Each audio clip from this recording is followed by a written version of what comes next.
Eta prestatu ditugu bertso batzuk, lautadan dagoen zaletasun bati, uste genuen, oraingo kontu bat zela, baina badirudi aspaldikoa dela, eta orain dela egun urteko gertakizun bat kontatuko dugu horren inguruan, Eta zein da zaletasun hori, lautadan badago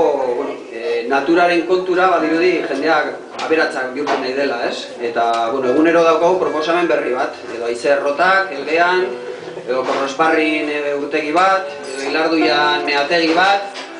Iturrietan ere haize errotak, orain lautadaren bukaeran hor errauste planta bat ipini nahi dute. Eta orain dela egun urte ere gertatu zen halako bat, agurainen batzuei buratu zitzaien zulo bat handiei bat egin behar zutela eta petrolea bilatu, eta petrolea aurkitu.